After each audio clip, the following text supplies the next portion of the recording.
Alright, what's up everybody? Welcome back to the channel. More mods to the Ram 1500 2019.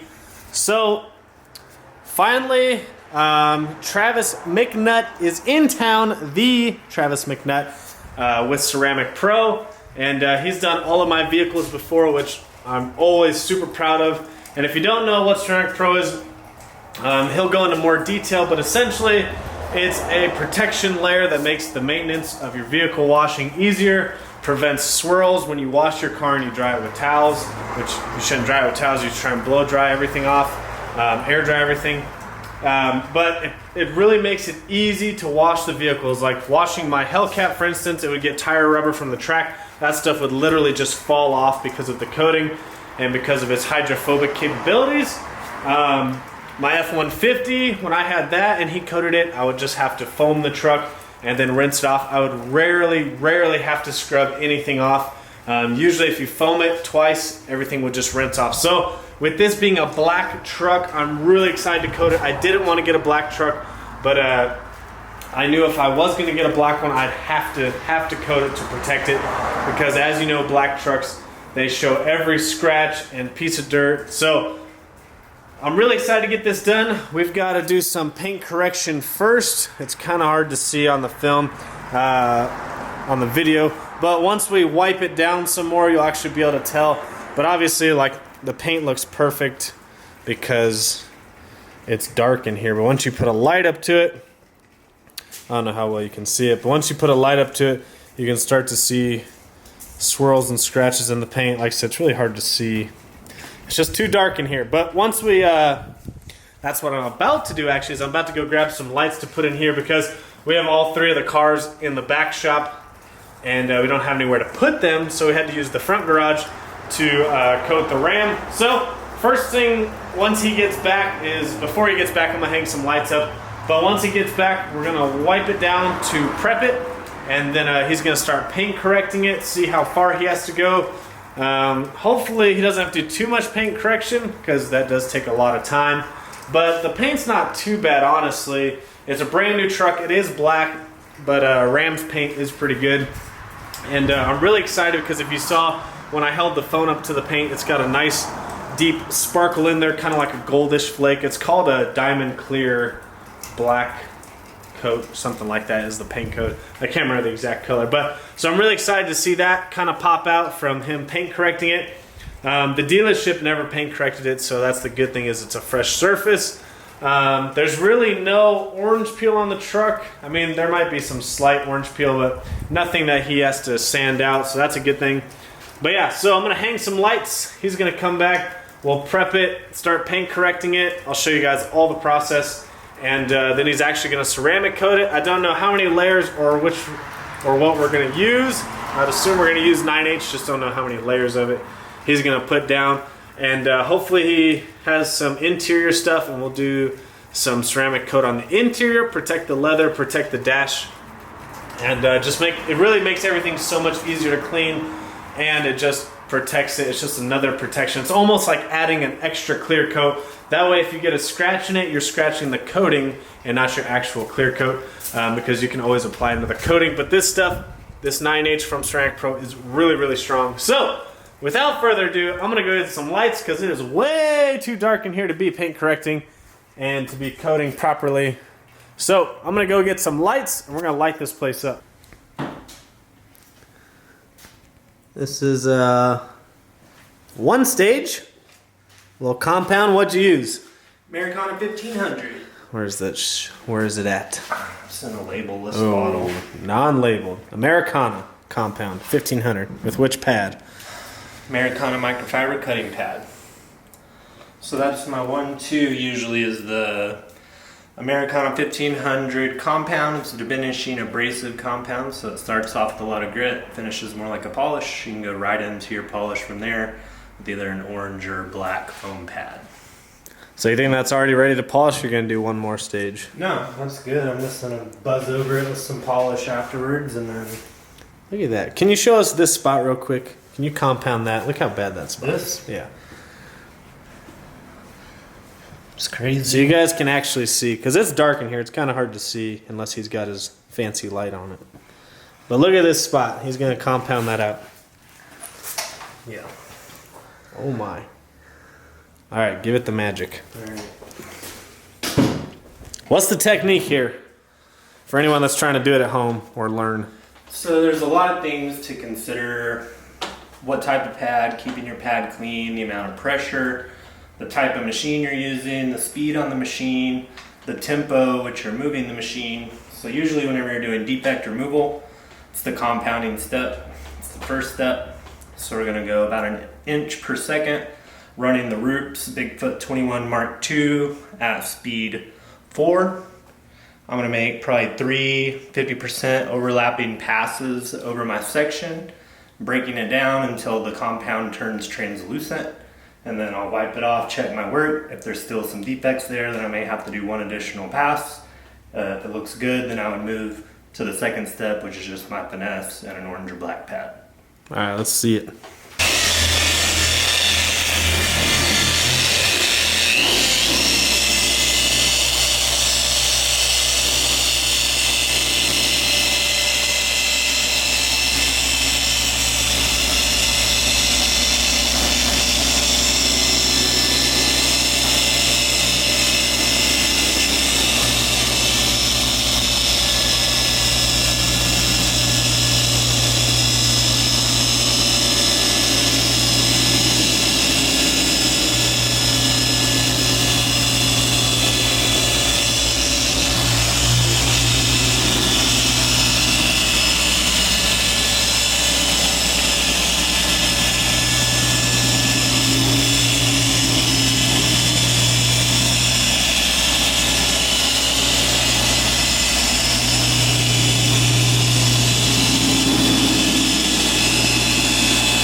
That pad is pretty worn down, so it's making the machine hop a lot. So I need to clean it so I can control the motion a little bit better. Look at that. So it's Came right off. there's still a good So amount there's there. a little bit in there. I don't think you can even see it on camera, but there is a little bit of light, really, really light scratches in there. But you can't even see them on the dang camera. So I'll hit it one more time with this pad that is not as worn out. But you can't even see them on camera. I can see them from here. If you're doing correction, you would always want to blow your pad out or brush it out in between every pass because you're pulling clear coat. You've got a bunch of compound that's dried out and all the fibers get all matted together. So the best results is whenever it's brand new, whenever you first pull it out of the bag. So if you can work in that light new or really clean condition throughout the entire process, then you'll be more efficient, you'll save time, and you'll get a more accurate defect removal consistently time after time.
pass and they'll be gone.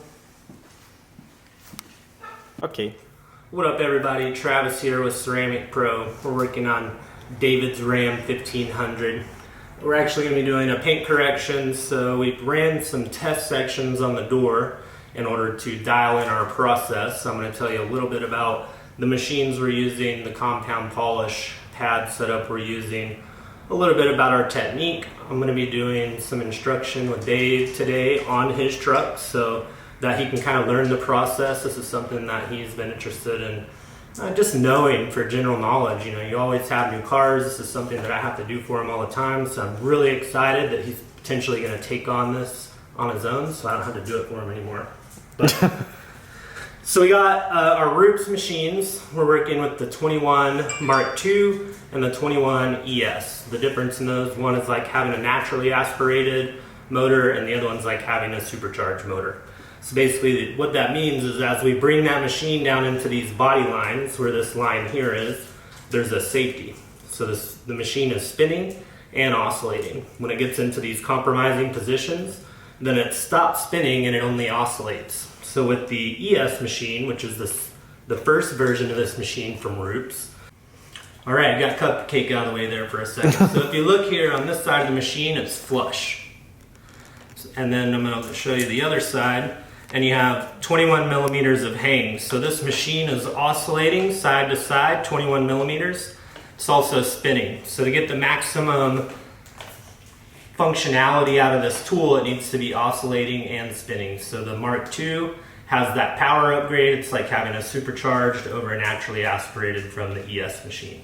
You can run a 6-inch or 5-inch backing plate on either machine, although Roops would say only 5-inch on their 15. Don't put a 5-inch on the 21, but I run them both ways.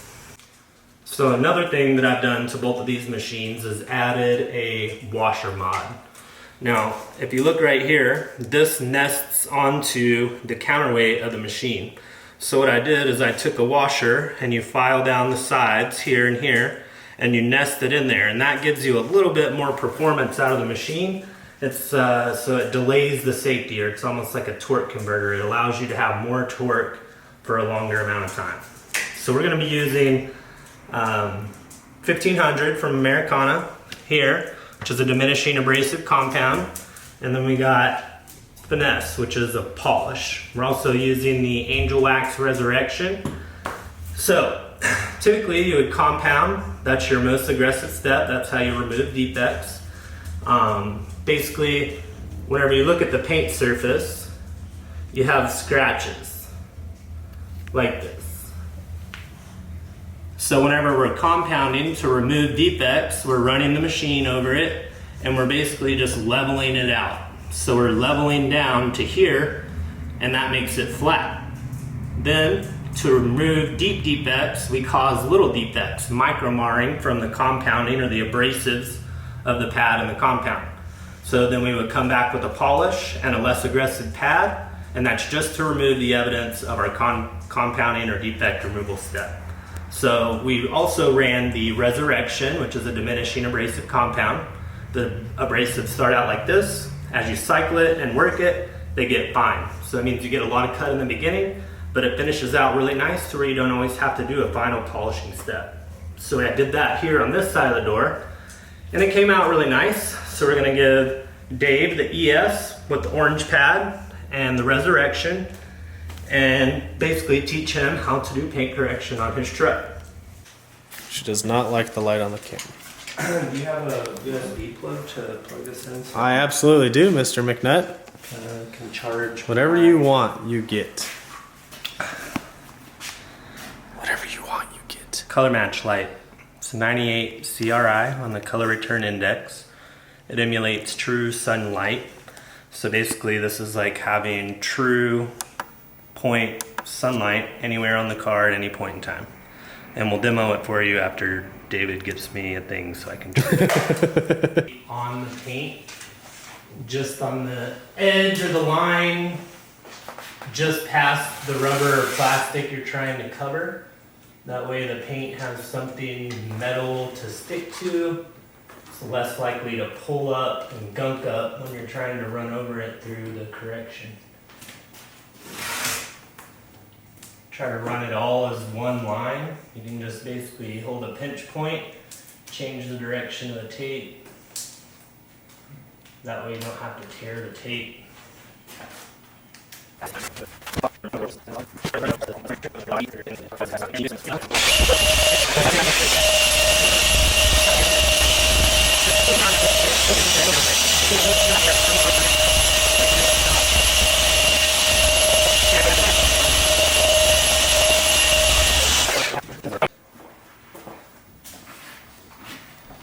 Let's see what Mr. McNutt has to say about my side. So what were the things you pointed out to me that I was doing incorrectly, which is probably a common thing that people do when they first do it? So most of the time people are trying to work the machine. They're trying to apply pressure, get it on an edge, when really you're just trying to keep it flat. So the easiest way is to just set it up there, get your speed and your balance. Once you can run the machine, keep it spinning, then you can add pressure as a tool. So you don't add pressure until you're really comfortable with running the machine at free spin. And then another thing is, like, when people get outside their shoulders, you start to pitch the machine like this, or if you're holding it like this, you start pitching it either like this or like this. So you really have to just be able to keep it completely flat, parallel to the surface the whole time. When you start getting it pitched in a direction, then you pull the free spin, it's only oscillating and it's not really working for you the way. So should your body move with it, and so you're not reaching? Because usually when you reach, I think, is when you do that, right? So, I mean, it's whatever you like. I like kind of ergonomics, so I usually post up and I don't move the machine a lot. I lean and just move my body, shift my weight from here. A lot of times I'll just shift my weight. So yeah, so you're using your body to go with it instead of reaching. That way I can almost have resting points for my hands, so I'm not getting fatigued. I can even use the neck as a pendulum, so I can stand here.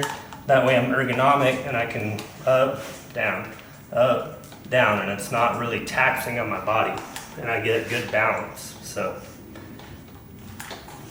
All right, well, how'd I do? 1 out of 10. Yeah, check it out. So he's gonna. Oh, okay. We're using this light. I mean, it looks good to me. So, I mean, it's hard to pick up on the camera probably, but I can see some lines down here. Yeah, it's hard to. And I'm not seeing anything up here. All I see is just nice. Yeah, so this is where I worked, was like from this little spot right there. Yeah, so that all looks really nice. And then I can start to see some of the defects down here where he hasn't worked. So that all looks really good. So we'll move on to the next section. Bang this door out. Bang the whole fucking truck out. So I think I scored a 6 on the first one. I think you got let's give you a 9.5 on the result. That's it. I'm quitting my job. Now, in all fairness, I already ran a test section here. Oh man. So all right. kind of cheating his ego. So we'll have to do a reassessment. So the things I did notice is I could feel it kind of get away from me. So I think he made a good point. Move your body with it, so you're not reaching for it. Because yeah, he had to keep correcting me because I wasn't keeping it flat, and just being mindful of the edges and not running the edges the wrong way. Mm-hmm. Yeah, you want to spin. So if I was working here, if I'm working on the bottom side of this crest, then I want to have, if this was a clock face, I would want to have like 11 o'clock pressure. That way I'm tilted just to this side as my pad comes around. That way it doesn't dig back in on that top edge. So I'm tilting it just the slightest. Or if I was working this edge, then I would want to have, this is a clock face, I would want to have like a 445 pressure, to where I always have my pressure right here, so that as the pad comes around, I'm not digging back into the crest of this body line. That's also going to allow the machine to free spin at its maximum capacity, which gives you more functionality, more defect removal, makes the whole process faster. Woo!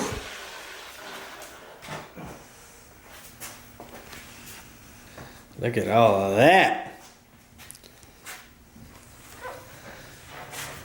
This paint's got a lot of like sparkle and flake in it.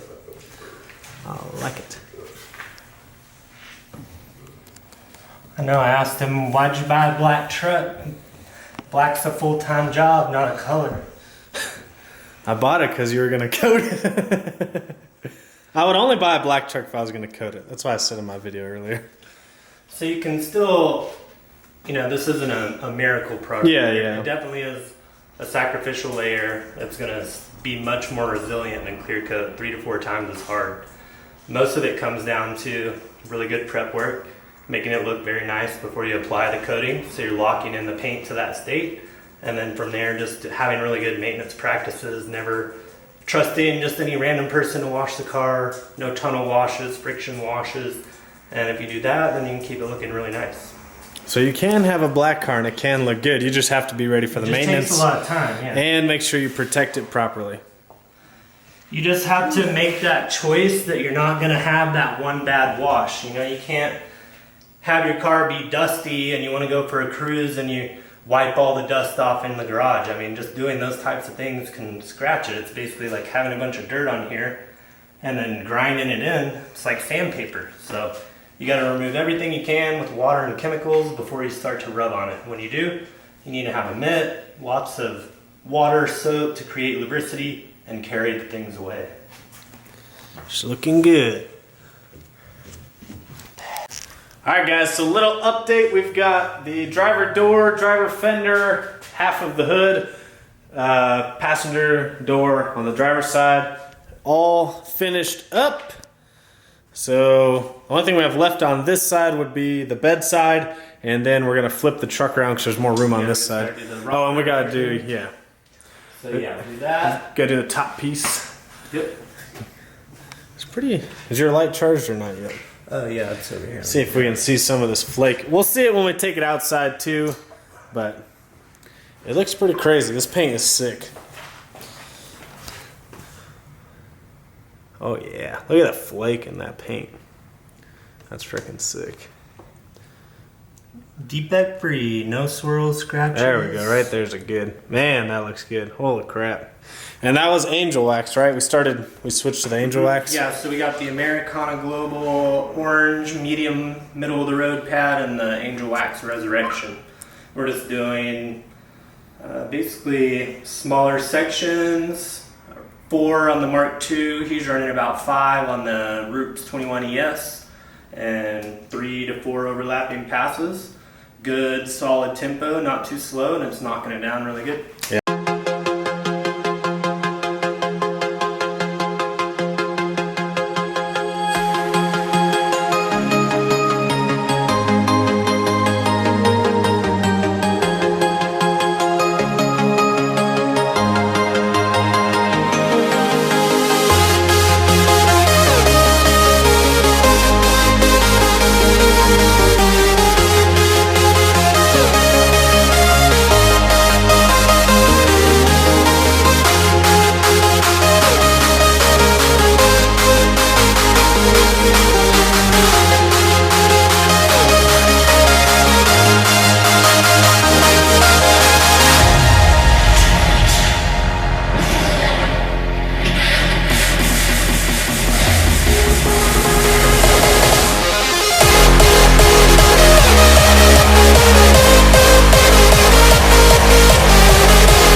Guys, it is 11 p.m. We are still not finished with the truck.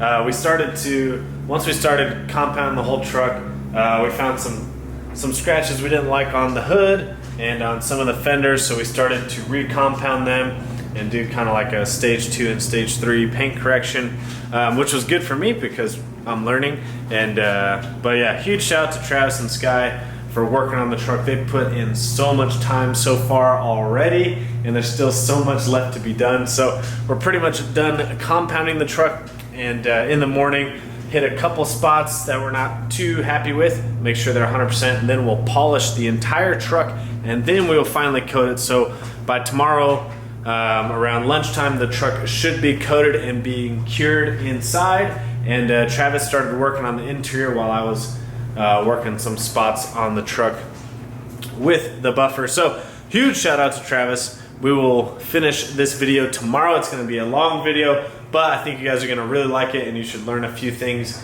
if you haven't already. And I'm learning a lot, and I kind of like doing it. The problem is that I find every little speck, and I want it perfect, obviously, because it's my truck.